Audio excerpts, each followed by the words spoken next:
देश में कोरोना के मामले 3000 के पार। महाराष्ट्र, केरल में सबसे ज्यादा मरीज। दिल्ली, यूपी भी पीछे नहीं, लगातार हो रही मौतें।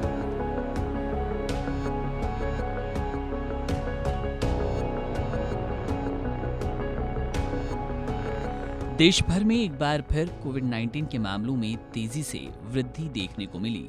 पिछले 7 दिनों के भीतर कोरोना के लगभग 3000 के पार एक्टिव केसेस हो गए हैं। केंद्रीय स्वास्थ्य मंत्रालय द्वारा शनिवार को जारी किए गए आंकड़ों के अनुसार देश में कोविड के सक्रिय मामलों की संख्या बढ़कर 3395 हो गई। ये संख्या बीते 2 वर्षों में पहली बार इतनी अधिक हुई।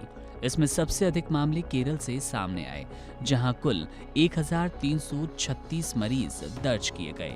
इसके बाद महाराष्ट्र और दिल्ली का स्थान आता है, जहां क्रमशः 467 और 375 मामले दर्ज हुए।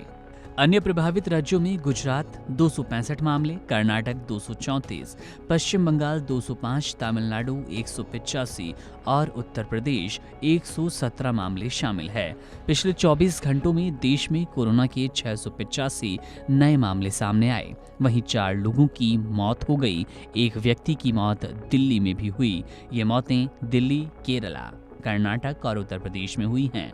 उल्लेखनीय है कि 22 मई को देश के सिर्फ 257 सक्रिय मामले थे, जो 26 मई तक बढ़कर 1010 हो गए और अब 3395 तक पहुंच गए।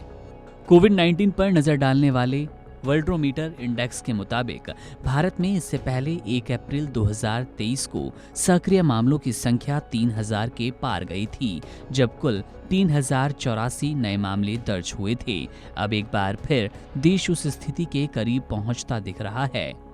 बढ़ते मामलों के बीच केंद्रीय स्वास्थ्य एवं आयुष राज्य मंत्री स्वतंत्र प्रभार प्रताप राव जाधव ने शुक्रवार को एक समाचार एजेंसी से बात करते हुए बताया कि केंद्र सरकार किसी भी आपात स्थिति से निपटने के लिए पूरी तरह से तैयार है। उन्होंने कहा कि स्वास्थ्य मंत्रालय पूरी तरह सतर्क है और हालात पर लगातार नजर बनाए हुए है। उन्होंने ये भी आश्वासन दिया कि जरूरत पड़ने पर सभी आवश्यक कदम उठाए जाएंगे।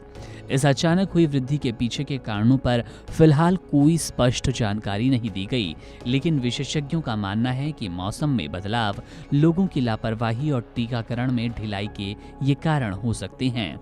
स्वास्थ्य मंत्रालय की ओर से लोगों से अपील की गई कि वे सतर्क रहें, अनावश्यक भीड़-भाड़ वाले जगहों पर जाने से बचें, मास्क पहनें, हाथों की स्वच्छता का ध्यान रखें। इसके साथ ही जिन लोगों ने अभी तक बूस्टर डोज नहीं लगवाई, उन्हें जल्द से जल्द वैक्सीनेशन पूरा करने की सलाह दी गई। सरकार और स्वास्थ्य एजेंसियां स्थिति पर कड़ी नजर बनाए रखे हैं। अस्पतालों को भी तैयार रहने के निर्देश दिए गए। ऐसे में जरूरी है कि आम जनता भी अपनी जिम्मेदारी समझे और कोविड प्रोटोकॉल का पालन करे, ताकि संक्रमण को दोबारा फैलने से रोका जाए।